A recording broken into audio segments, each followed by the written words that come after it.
పూజ రూమ్‌లో దేవుడు పడమర చూస్తుండు. అవునా? మనం తూర్పు మళ్ళీ దండం పెడుతున్నాం. అది మంచి పద్ధతే.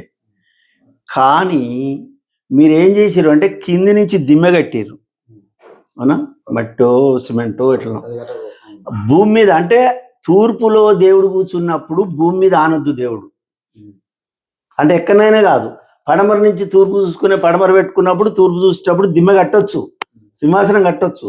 కానీ ఈ తూర్పులో దేవుని పెట్టినప్పుడు అట్లా దిమ్మ కట్టడానికి వీల్లేదు. అక్కడ వజన్ పెట్టడానికి వీల్లేదు. దేవుని పెట్టొచ్చు. అంటే దిమ్మ కట్టకుండా దేవుని పెట్టాలి. ఎట్లా పెడతావు? కింద పెట్టొద్దు మళ్ళా. ఇప్పుడు ఇక్కడ దక్షిణం గోడ ఉంది కదా, ఈ గోడకి ఉత్తరం గోడకి సెల్ఫ్ ఇవ్వాలి. ఇప్పుడు మనం పోయి బండి సెల్ఫ్ ఇస్తున్నామా, అట్లా సెల్ఫ్ ఇవ్వాలి. నీకు ఫీట్ అవసరమా, ఫీట్నర్ అవసరమా, నీకు ఎంత అవసరం ఉంటే అంత వెడల్పుతో సెల్ఫ్ ఇవ్వాలి.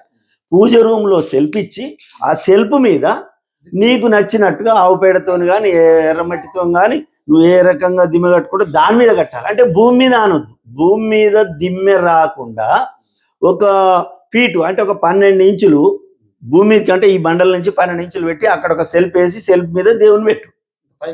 పైకి ఫీటు కింద గ్యాప్ ఫీట్ ఉండాలి, బండకు బండ ఉండి దాని మీద దేవునికి నువ్వు ఇంకా దిమ్మేసుకో, నువ్వు ఎట్లా పెట్టుకో, నీ సాంప్రదాయం ఎట్లుంటే అమ్మవారు ఆ స్వామికి ఎట్లా చేయాలనుకుంటే అట్లా.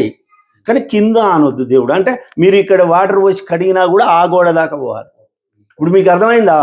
ఇప్పుడు ఆడనేమో కొలిస్తే పొడుగు వస్తుంది, ఈడ తక్కువ వస్తుంది లెంతు. కారణం ఏంది? ఆడ దిమ్మ వచ్చింది కాబట్టి.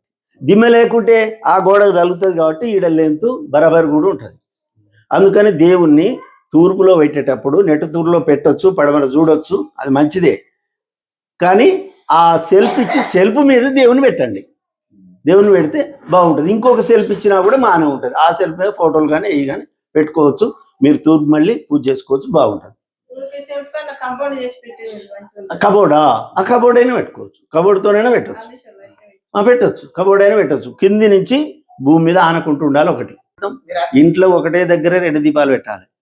ఇంట్లో ఇది ఇల్లు, ఇల్లులో ఉండబడిన దేవుడు వేరు, ఊర్లే గుడి కట్టి దేవుని పెట్టేది వేరు. ప్రాణ ప్రతిష్ఠ చేస్తాం, తూర్పు దర్వాజా పెడతాం. దేవుడు ఎక్కడైనా బయట కట్టినప్పుడు తూర్పే చూస్తూ ఉంటాడు.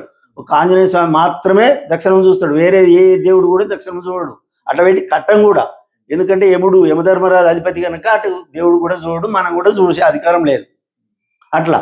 కానీ ఒక దగ్గర పెట్టు. ఎల్లమ్మ దేవుడు మల్లన్న దేవుడు వేరు కాదు. ఎల్లమ్మ దేవుడిని మల్లన్న దేవుడిని పక్క పక్క పెట్టొచ్చు, ఎవరి పూజ వాళ్ళకి చేయొచ్చు. కానీ ఈడ పూజ వేరే, ఈడ పూజ వేరే, ఇంటి నిండా అవసరం లేదు. కట్టాలనుకుంటే బయట కట్టు, బ్రహ్మాండమైన దేవాలయం కట్టు. మీరు ఆడ కట్టారు కదా ఊరు బయట, ఇదమ్మది, అట్లా అట్లా కట్టు. కానీ ఇట్లా 2 రూములు పెట్టకు. లేదు ఈడ వద్దు నాకు అనుకుంటే ఆడబెట్టు, ఆనే పెట్టు. ఆడ తూర్పు చూస్తాడు దేవుడు. 2 దేవుళ్ళు ఆనే పెట్టు. కానీ ఒక్కొక్క దేవునికి ఒక్కొక్క రూమ్ పెట్టి ఒక్క ఇంట్లో 4 దిక్కులు పెట్టద్దు. ఒకటే దగ్గర, అదే కరెక్ట్, ఒకటే దగ్గర.